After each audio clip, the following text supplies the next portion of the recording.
For this lecture, I am connecting some of the information in Chapter 1, that's Section 1.3, to the material we covered in Chapter 2 in the previous lecture. From this list of learning objectives, you can see that we will discuss Emile Durkheim's famous study of suicide, which is as informative today as it was when he did the study in 1897 at the end of the 19th century.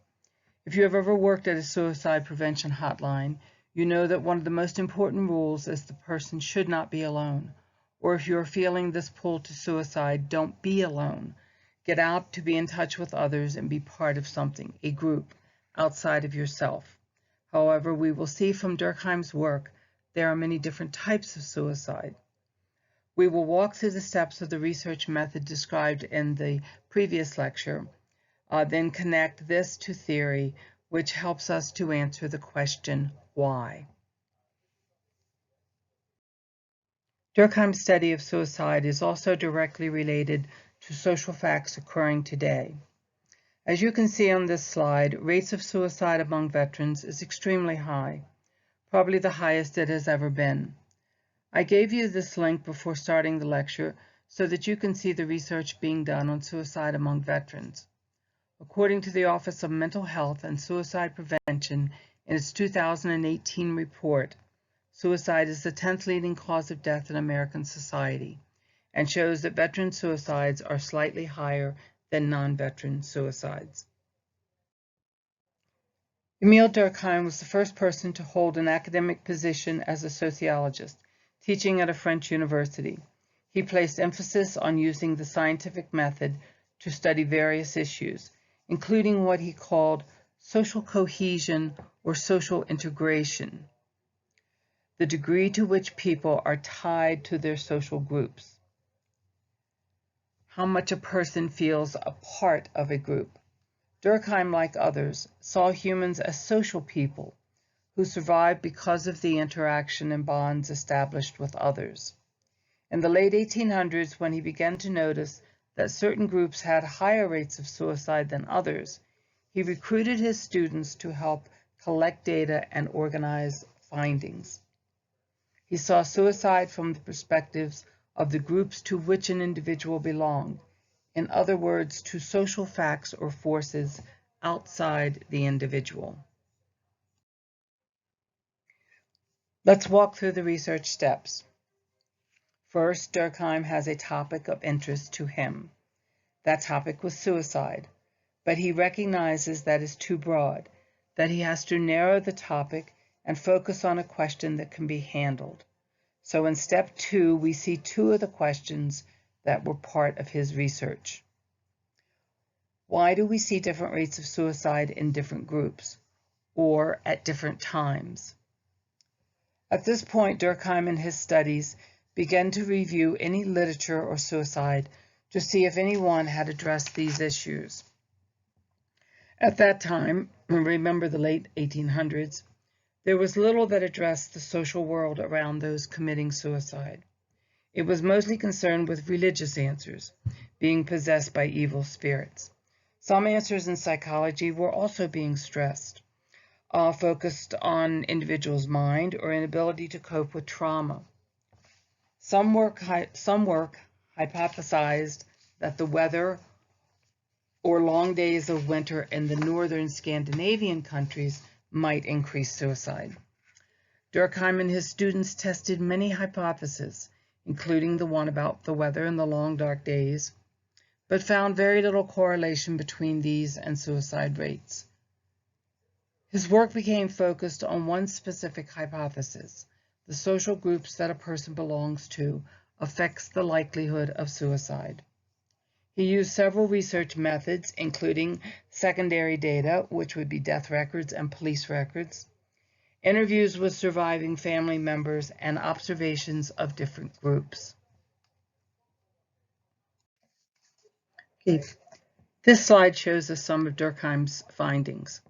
There are many more, but I just picked a few as examples. Let's read through this. Men have higher rates than women. Protestants have higher rates than Catholics and Jews. The wealthy have higher rates than the poor. The unmarried have higher rates than the married. Soldiers have higher rates than civilians. Economic booms and depressions, during that period there are higher rates, whereas there are lower rates during times of war.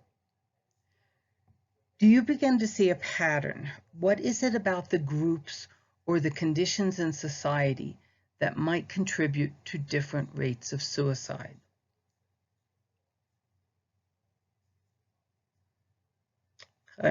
So we begin to see that maybe women tend to be more social in groups.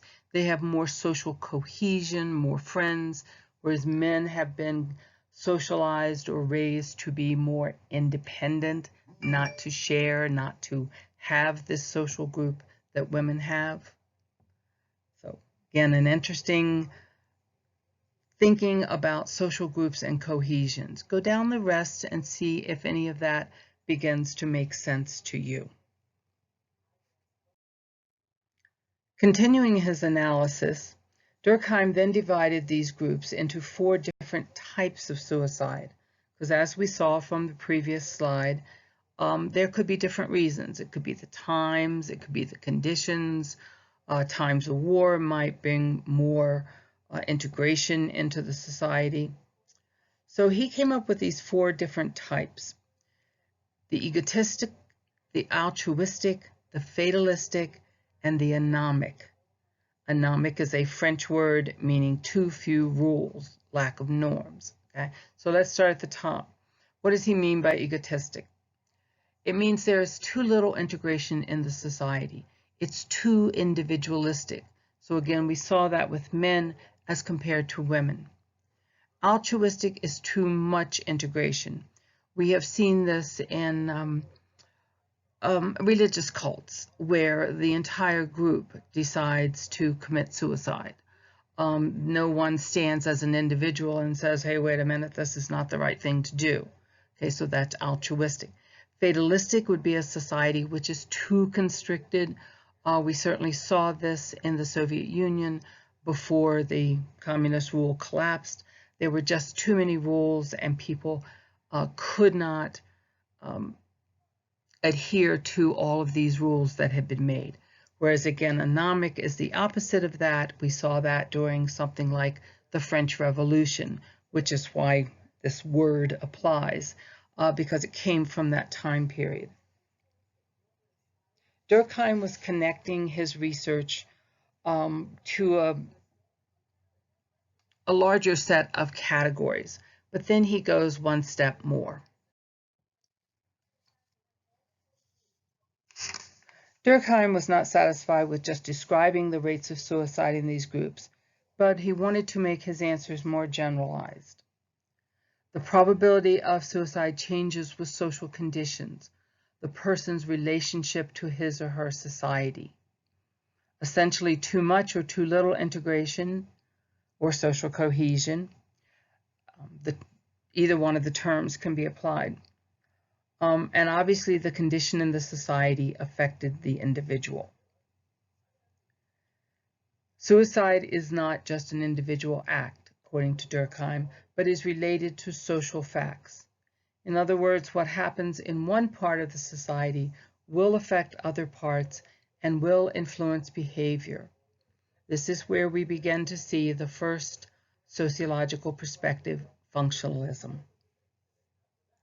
Durkheim was connecting his research to an explanation or to a theory. His ideas are more aligned with the larger macro level of society rather than just the individual, a perspective that would become known, as I said, as functionalism.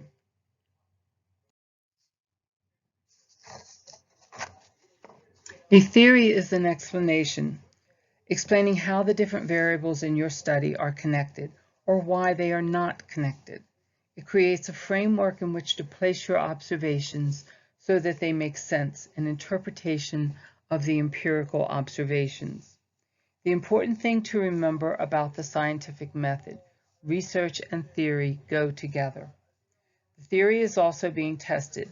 As we have more findings from more research, theory is being tested and maybe revised, even changed as we know more from research. This is a graph of the scientific method. It goes in a circle, remember from our last discussion. From questions or theory, we select hypothesis to be tested, conduct research using different methods appropriate to our question, analyzing findings, writing a report which includes new theory or revisions to the theory, and we repeat the process over and over again. The three major theoretical perspectives in sociology are functionalism, sometimes called structural functionalism, the conflict theory, again sometimes called social conflict, and interactionism, which also is called symbolic interaction. You can see the summary chart on page 15 of your textbook, right at the beginning of chapter 1.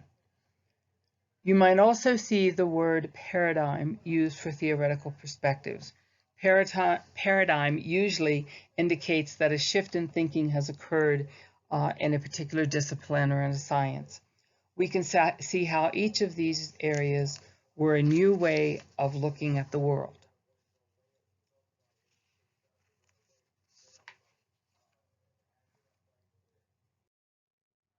I have created this little diagram to kind of help you to understand how theoretical perspectives work.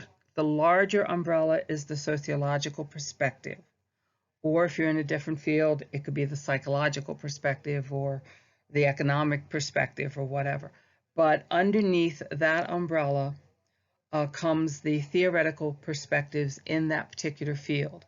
So I have shown you structural functionalism, social conflict, symbolic interaction. Under each of these sociological perspectives or paradigms would be a smaller, more specific theory. As you can see from where I have put the arrow that goes from structural functionalism to other theories, we see on each of the umbrellas that functionalism is a macro theory, as is social conflict. The macro theories look at manifest functions, latent functions. We'll talk about those a little bit more. Whereas in social conflict, they talk about conflict, power, inequality. Symbolic interaction focuses on the micro level. It is the one that I talked about as being developed in the Chicago School, and it focuses on social interaction and meanings. Let me explain more about these, each of these perspectives. First, functionalism, which is the paradigm that Durkheim's work and explanations fall under. He looked at the structures of society. In the study of suicide, he looked at groups and examined many of their functions. What is their purpose? Do they unify individuals, give them identity and rules for living? A researcher with a functionalist perspective works on, as I said, on a macro level, studying the many parts of society and their function. If that function is not being performed, then that part of society is dysfunctional. For example, if a family is not providing security or survival, economic survival today for its members, then that family can be called dysfunctional. In applied or public sociology, the question would be, how can it be made functional? Second is social conflict. Social conflict theory comes to us from the work of Karl Marx. He saw competition for resources such as jobs, land, power, and conflict between groups in the society as a continuing part of the changing or of society's existence. Because of this conflict, he saw the more powerful group dominating the less powerful group who felt alienated from the larger society. Sociologists soon picked up on this idea and began looking at issues of inequality in society. It is also a macro theory looking at the structures of society, in this case, the rankings of people, of groups of people, resulting in different places occupied by different groups. This will become part of our conversation later in the chapter under social inequalities. Functionalism and conflict theory were developed in Europe before coming to American universities. At first, functionalism was most popular, but conflict theory has become more popular of the two in recent years. The third major perspective is a micro-theory, developed by American sociologists at the University of Chicago in the 1900s. It reflects the American Midwest, which is its origin, the period of time when American society was changing in the Industrial Revolution, and immigrant groups were flooding into the United States. It focuses on social interaction, how individuals are socialized in the society, how we communicate with each other, how we use images or symbols as part of communication. We will continue to work with these three major paradigms, theoretical paradigms, as we go through the semester. There are several emerging theoretical paradigms. So far, none of them have achieved the wide acceptance of the first three discussed, but time will tell. However, they do reflect the many new topics of discussion and research as our society continues to change, with new technologies, new ways of living, and new challenges facing society.